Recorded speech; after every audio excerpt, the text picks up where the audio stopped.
हम डिस्कस करेंगे environmental biotechnology का। सो इस लेक्चर में हम डिस्कस करेंगे इन्वायरमेंटल बायोटेक्नोलॉजी का यूनिट सेकंड, ठीक है, जो बायोफ्यूल है। तो देख लेते हैं इसमें है क्या। Fuel is considered as any element a substance that is gases, liquid and solid, which are responsible for generating energy such as heat, electricity and mechanical power.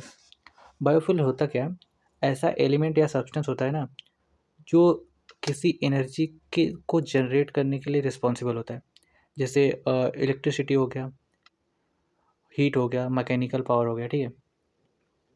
उसके बाद हम आते हैं सेकंड पे। It this is fuel sorry it this fuel is generated from the biomass. जो biofuel होता है ना, ये बायोमास से जनरेट किया जाता है, then it is called biofuel. अब बायोफ्यूल को बायोफ्यूल क्यों कहा जाता है? क्योंकि जो बायोफ्यूल होता है वो बायोमास से जनरेट किया जाता है। तो समझ में आया?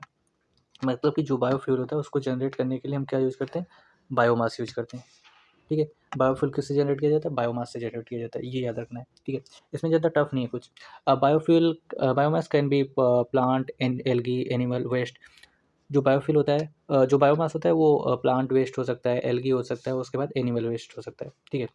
उसके बाद biofuel is commonly considered as cost effective to petroleum and other fossil fuel, ठीक है। उसके बाद crop that are used in make biofuel and generally higher in sugar such as sugar cane starch is also a good source of biofuel producing such as maize stem. Crop that are use to make biofuel. कुछ crops ऐसे जो होते हैं जिनको हम biofuel के लिए use करते हैं, मतलब जिनका हम यूज बायोफ्यूल फ्यूल के प्रोडक्शन में यूज करते हैं, जो क्या होते हैं, शुगर मतलब शुगर ज़्यादा कंटेन करते हैं ऐसे क्रॉप। जैसे हो गया शुगर केन हो गया, ठीक है, स्टार्च हो गया। शुगर केन में क्या होता है? स्टार्च होता है, ठीक है। और मेज स्टेम हो गया, ठीक है। इसका यूज हम क्या करते हैं? बायोफ्यूल के प्रोडक्शन में करते हैं। उसके बाद apart from this oil producing plant such as soybean, sunflower are also used. इसमें हम क्या करते हैं? ऑयल प्रोड्यूसिंग मतलब कि ऐसे प्लांट यूज करते हैं जो ऑयल प्रोड्यूस करते हैं, ठीक है।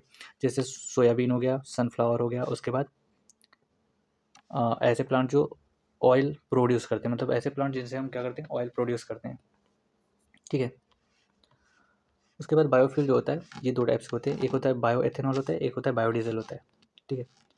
बायोएथेनॉल जो प्रोड्यूस होता है वो होता है व्हीट से प्रोड्यूस होता है, या फिर मेज से, पोटैटोज से, शुगरकेन से। और जो बायोडीजल होता है सनफ्लावर हो गया, सोयाबीन हो गया, उसके बाद प्लम हो गया, ठीक है। उसके बाद क्लासिफिकेशन ऑफ बायोफ्यूल पे आते हैं। जो क्लासिफिकेशन ऑफ बायोफ्यूल है ना, ये 3 पार्ट में क्लासीफाई किया गया। जिसमें पहला है हमारा फर्स्ट जनरेशन ऑफ बायोफ्यूल और सेकंड जनरेशन ऑफ बायोफ्यूल और थर्ड जनरेशन ऑफ बायोफ्यूल। देख लेते हैं इसमें क्या है। It is done by it is done on the basis of biofuel is produced, ठीक है। इसमें क्या है कि ये इस बेस पे डिवाइड किया गया है कि कौन से सोर्स से बायोफ्यूल प्रोड्यूस किया जा रहा है, मतलब बायोफ्यूल प्रोडक्शन का सोर्स क्या है, ठीक है। फर्स्ट जनरेशन ऑफ बायोफ्यूल देख लेते हैं। The first generation of biofuel derived from food sources. देखो कैपेसिटी के, देखो हमें क्या करना है, हमें ये याद रखना है कि मेन पॉइंट क्या रखना है इसमें तीनों में। इसमें मेन पॉइंट हमें ये याद रखना है कि फूड जो फ्यूल जनरेशन का जो सोर्स है वो क्या है, ठीक है।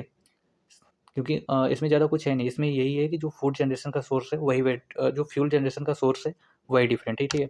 फर्स्ट जनरेशन ऑफ बायोफ्यूल में क्या है, जो हम बायोफ्यूल जनरेट करते हैं वो क्या करते हैं? सोयाबीन से जनरेट करते हैं, व्हीट से जनरेट करते हैं, व्हीट सीड से जनरेट करते हैं, कोकोनट से जनरेट करते हैं और शुगरकेन से जनरेट करते हैं, ठीक है।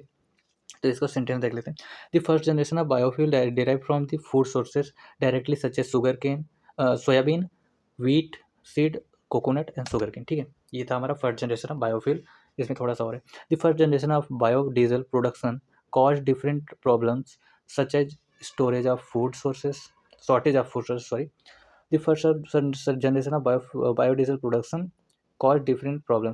देखो क्या होता था कि जब जो पहले फर्स्ट जनरेशन का हर जनरेशन बायोफ्यूल प्रोडक्शन था, उसमें क्या होता था, हम जो फूड सोर्सेस है ना उनको डायरेक्ट यूज करते थे। तो उसमें क्या होता था कि ना, जो हमें फूड सोर्सेज होते थे उनकी शॉर्टेज आ जाती थी हमारे लिए, ठीक है। पीपल्स के लिए क्या होता था, वो फूड की शॉर्टेज हो जाती थी, फूड की कमी हो जाती थी, ठीक है। और उसके बाद uneven food chain including supply and demand of food availability, ठीक है। ये थी हमारी डिसएडवांटेज या फिर ड्रॉबैक थी फर्स्ट जनरेशन ऑफ बायोफ्यूल की, ठीक है, जिससे हम प्रोड्यूस करते थे, क्या होती थी, उस फूड फूड की शॉर्टेज हो जाती थी, ठीक है। उसके बाद second generation of biofuel, second generation of biofuel में क्या था, इसमें भी जो सोर्स है बस वो डिफरेंट है। इसमें सेकंड जनरेशन में बायोफ्यूल में क्या था, the second generation of biofuel are produced by non food crops which includes contains material such as agricultural waste, ठीक है। जो सेकंड जनरेशन ऑफ बायोफ्यूल है, इसमें हम क्या करते थे, ऐसे एग्रीकल्चरल वेस्ट यूज करते थे। इसमें एग्रीकल्चरल वेस्ट यूज करके क्या करते थे, हम बायोफ्यूल प्रोड्यूस करते थे, ठीक है। जिसमें agricultural waste, cellulosic biofuel and waste biomass, ठीक है। इसमें क्या होता था, एग्रीकल्चर वेस्ट में क्या होता था, स्टेम होता था, जो मतलब जो हाँ जो प्लांट बचे हैं उनका स्टेम होता था। उसके बाद कॉर्न, उसके बाद वुड होता था, ठीक है। ये था हमारा सेकंड जनरेशन में, मतलब जो सोर्स था सेकंड जनरेशन में बायोफ्यूल प्रोडक्शन का, उसमें स्टेम था। मतलब ऐसे मतलब मैटर्स थे बायोफ्यूल प्रोडक्शन के लिए, फिर ऐसे सोर्सेस थे जिनका हम यूज करते थे तो हमारे लिए कोई प्रॉब्लम नहीं काज होता था। मतलब प्रॉब्लम क्या, जैसे सपोज करो हम फर्स्ट जनरेशन में यूज करते थे तो उसमें क्या होता था, हम डायरेक्ट फूड को यूज करते थे तो उसमें क्या होता था, फूड की शॉर्टेज हो जाती थी हमारे लिए। तो इसमें क्या हो रहा है, जो फूड के रॉ मटेरियल हैं या फिर फूड के जो वेस्टेज हैं, जो एग्रीकल्चर वेस्ट है, हम उसको यूज करें, ठीक है। ये था हमारा सेकंड जनरेशन में। This generation is also known as advance generation of biofuel, ठीक है, एडवांस बायोफ्यूल, ठीक है। अब उसके बाद it is different from first generation of biofuel, ये क्या होता है, ये जो है ये फर्स्ट जनरेशन से डिफरेंट होता है। As it was not using the food sources, अभी मैं बताया कि इसमें क्या होता है, जो डायरेक्ट फूड सोर्सेज नहीं यूज किया जाता है फॉर दी बायोफ्यूल प्रोडक्शन या बायो एथेनॉल प्रोडक्शन या बायोडीजल प्रोडक्शन। मतलब कि जो सेकेंड जनरेशन ऑफ बायोफ्यूल है, इसमें हम क्या कर रहे हैं, इसमें हम एग्रीकल्चरल वेस्ट यूज कर रहे हैं, ठीक है। इसमें ये नहीं यूज कर रहे हैं जो मतलब फूड सोर्सेस हमें मिल रहे हैं, उस फूड सोर्स मतलब जो फूड है उसको हम डायरेक्ट नहीं यूज कर रहे हैं बायोडीजल या बायो एथेनॉल प्रोडक्शन के लिए। हम इसमें जो एग्रीकल्चरल वेस्ट है ना उसको यूज कर रहे हैं, किसको, किसके प्रोडक्शन के लिए, बायोडीजल या बायो एथेनॉल के प्रोडक्शन के लिए, ठीक है। उसके बाद है food crops act as second generation biofuel only if they have already fulfilled them food purposes, ठीक है। उसके बाद आता है different oil sources such as waste vegetables oil can only act as second generation biofuel. It is if it is not fit for human consumption. ये भी सही इसने बोला, ये मतलब कि जो वेजिटेबल्स ऑयल्स हैं, ठीक है, उनका अगर हम यूज कर रहे हैं तो ये ह्यूमन कंजप्शन के लिए ठीक नहीं है। मतलब कि जो वेस्ट वेजिटेबल्स ऑयल्स हैं, ठीक है। उसके बाद आता है different technologies used in order to extract biofuel from waste. मतलब कि डिफरेंट टाइप की टेक्नोलॉजी हम यूज़ करते थे बायोफ्यूल के एक्सट्रैक्शन के लिए वेस्ट से, ठीक है। उसके बाद आता है third generation of biofuel. It includes the biofuel obtain from algae. इसमें थर्ड जनरेशन में क्या करते थे, हम एल्गी को यूज करते थे, किसको, बायोफ्यूल को ऑब्टेन करने के लिए, ठीक है, या फिर बायोफ्यूल के प्रोडक्शन के लिए। There these production was helpful because it takes low cost and gives high yield. ये जो third generation of biofuel production है, ये क्या करता है, ये बहुत मतलब बेनिफिशियल था, या फिर कह सकते हैं कि ये लो कॉस्ट का होता था और जो हमको हाई प्रोडक्टिविटी देता था। तो मतलब हम इसमें कम कॉस्ट लगा के ज़्यादा प्रोडक्शन ले सकते हैं, ठीक है। ये होता था थर्ड जनरेशन ऑफ बायोफ्यूल में। उसके बाद the fuel generated from algae started given 30 times more energy per unit area where compare to second generation of biofuel, ठीक है। मतलब कि ये जो थर्ड जनरेशन ऑफ बायोफ्यूल है, वो सेकेंड जनरेशन ऑफ बायोफ्यूल से बहुत ज़्यादा बेटर है, ठीक है। उसके बाद आते हैं हम एनएरोबिक डाइजेशन। एनएरोबिक डाइजेशन में हम सबसे पहले इंट्रोडक्शन देखेंगे। It is a biological process that occurs in the presence of oxygen. Anaerobic जो डाइजेशन है एक बायोलॉजिकल प्रोसेस होता है जिसमें हमें ऑक्सीजन की ज़रूरत पड़ती है। उसके बाद it involves use of micro organism that consume oxygen for their metabolic pathway. इसमें क्या होता है, माइक्रो ऑर्गेनिज्म इन्वॉल्व होते हैं जो क्या करते हैं, ऑक्सीजन को कंज्यूम करते हैं अपने मेटाबॉलिक पाथवे को कंटिन्यू रखने के लिए, ठीक है। उसके बाद the breaks organic matter into simple compound. ये क्या करते हैं, जो माइक्रो ऑर्गेनिज्म इसमें प्रेजेंट होते हैं वो ऑर्गेनिक मैटर को सिंपल कंपाउंड में कन्वर्ट करते हैं, such as carbon dioxide, waste water biomass, ठीक है। उसके बाद क्या है, it is a natural process. ये एक नेचुरल प्रोसेस होता है। ये नेचुरल प्रोसेस इसको क्यों बोला गया, क्योंकि इसमें एक माइक्रो ऑर्गेनिज्म इन्वॉल्व है जो क्या कर रहे हैं, जो सिंपल कंपाउंड में कन्वर्ट कर रहे हैं, जो वेस्ट मटेरियल है या फिर जो मटेरियल है उसको सिंपल कंपाउंड में कन्वर्ट कर रहे हैं। किसको द्वारा कन्वर्ट किया जा रहा है? कन्वर्ट किया जा रहा है माइक्रो ऑर्गेनिज्म के through in the presence of oxygen. ठीक है, it is a natural process which occurs in forest and composite पीट। ठीक है, उसके बाद माइक्रो ऑर्गेनिज्म देख लेते हैं। माइक्रो ऑर्गेनिज्म सेकेंड है, species of bacteria and fungi are responsible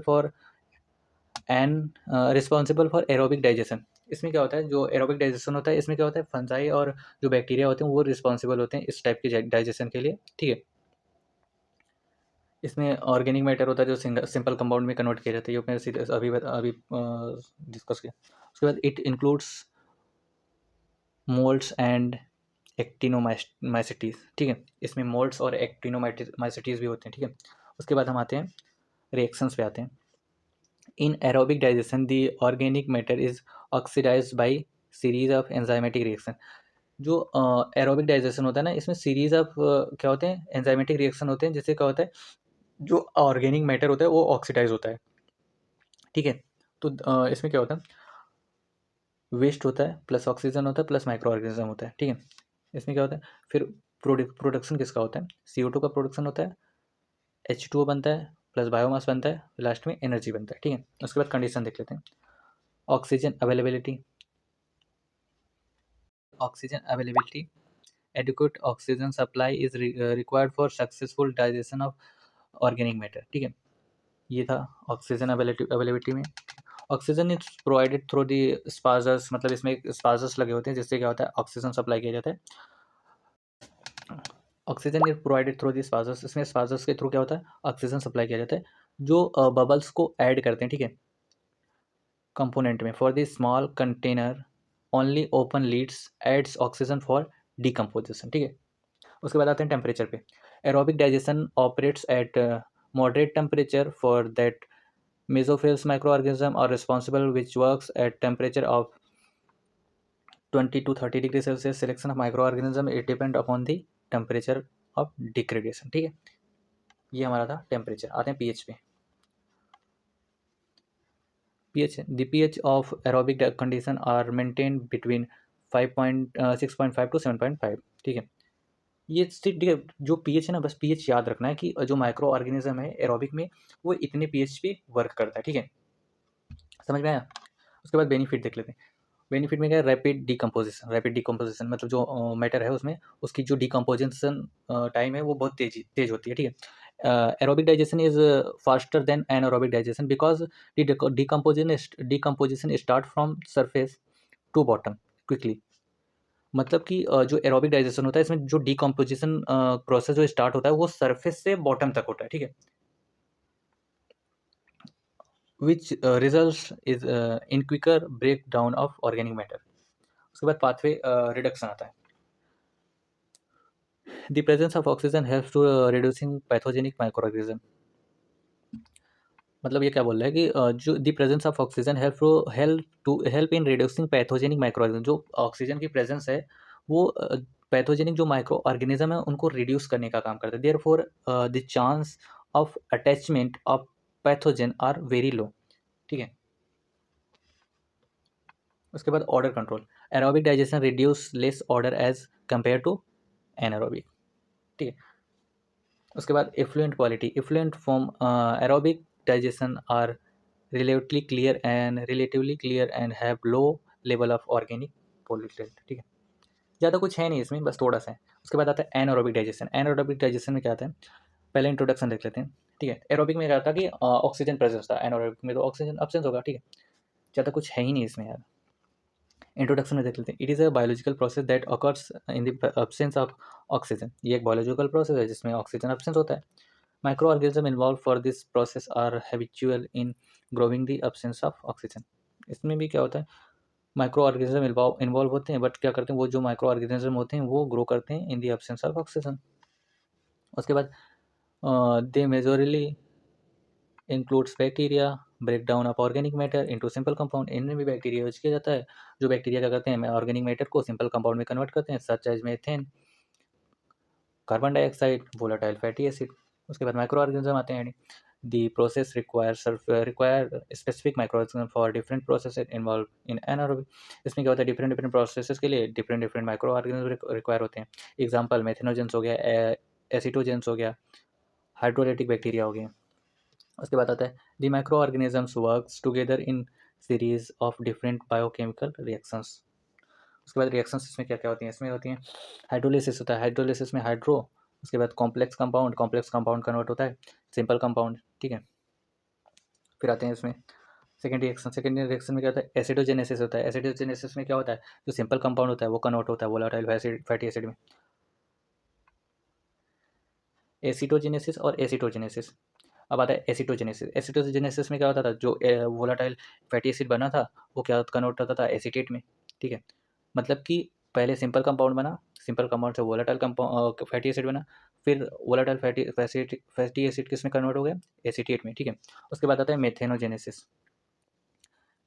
मेथेनोजेनेसिस में क्या होता था, जो एसीटेट बना था और CO2 प्लस H2O, ये क्या होता है, ये कन्वर्ट होता है मेथेन में. ठीक है.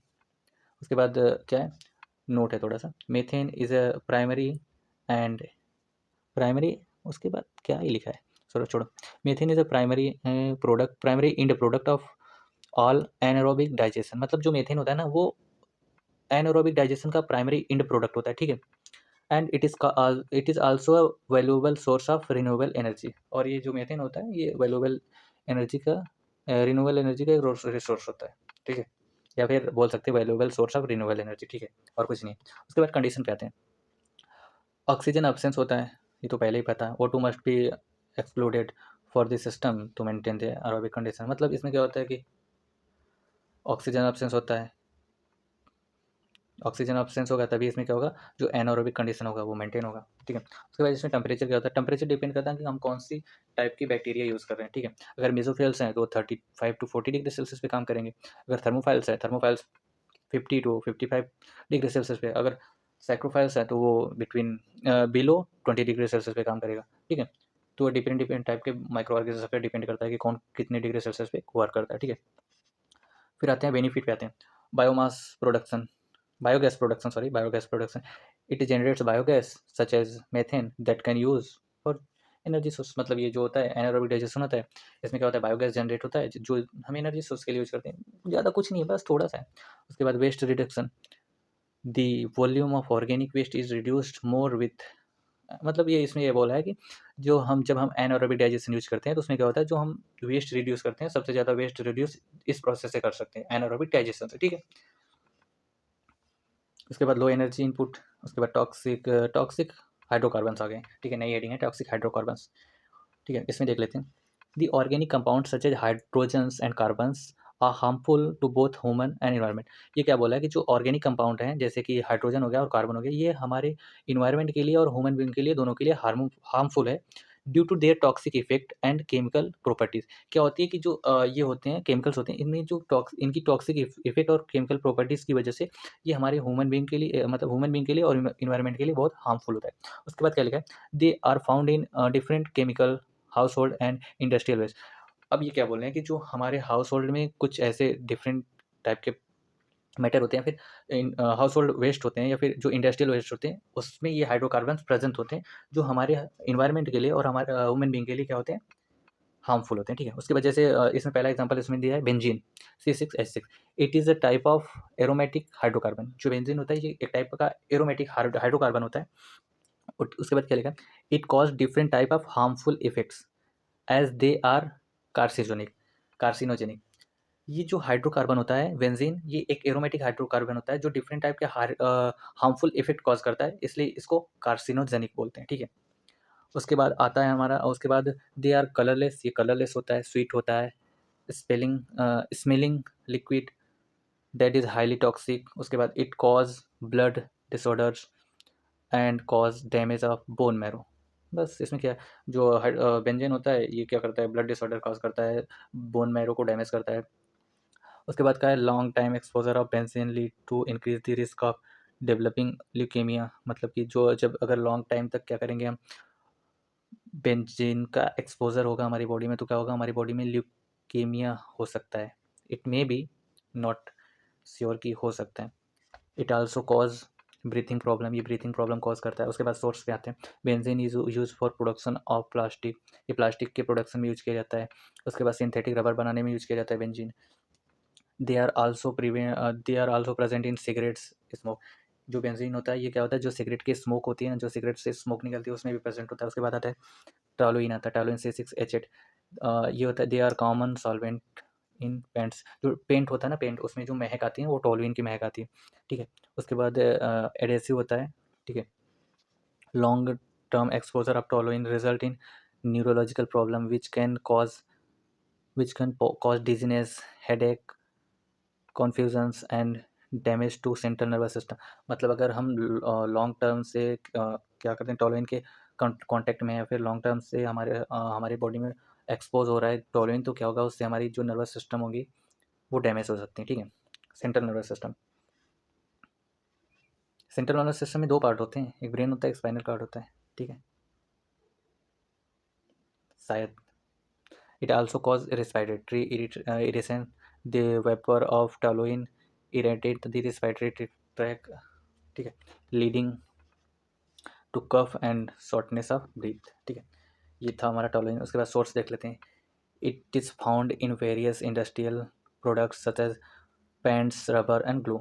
जो क्या होता है, जो टॉलुइन होता है वो क्या कहाँ कहाँ पाया जाता है, वो पेंट में पाया जाता है, रबर में पाया जाता है, ग्लू में पाया जाता है। पेंट में कैसे कि जैसे पेंट का जो महक होता है ना वो टॉलुइन का उसमें टॉलुइन डाला जाता है इसलिए होता है।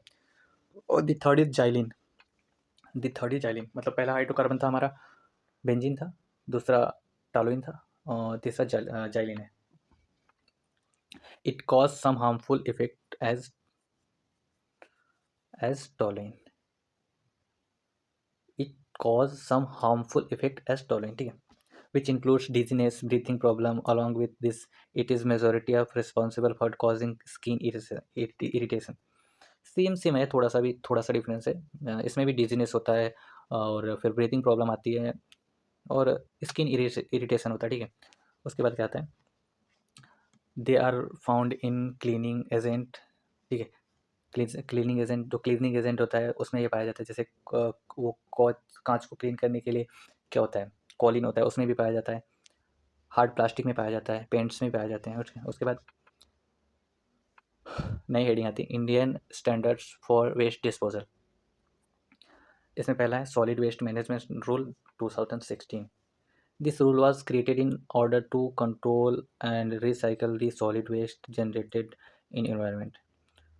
तो ये जो रूल है या फिर जो मैनेजमेंट रूल है 2016 का, इसमें क्या होता है, हम सॉलिड वेस्ट को रिसाइकल करते हैं, ठीक है।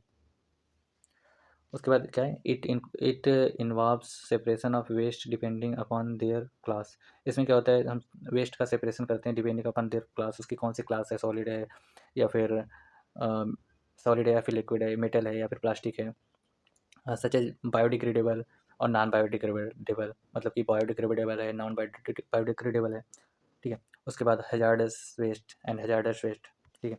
उसके बाद आता है this rule also set standard for collection, recycling and disposal of plastic. ये क्या करते हैं, ये जो रूल है, मैनेजमेंट रूल है, this rule also set standard for collection, recycling and disposal of plastic waste. ये recycling and disposal of plastic waste का भी, मतलब प्लास्टिक वेस्ट में भी पार्टिसिपेट करता है, ये जो रूल है, मतलब इसके लिए भी लागू होता है। प्लास्टिक वेस्ट का जो रिसाइकलिंग होता है, डिस्पोजल होता है, उसके लिए भी ये लागू होता है, ठीक है। उसके बाद आता है air prevention and control of pollution. This rule is primarily involve with controlling air pollution. ये जो रूल है ये मतलब बनाया ही गया है जो एयर में पॉल्यूशन होता है उसको कंट्रोल करने के लिए। मतलब कि इसमें क्या क्या है, reduce the use of fossil fuels, ठीक है। उसके बाद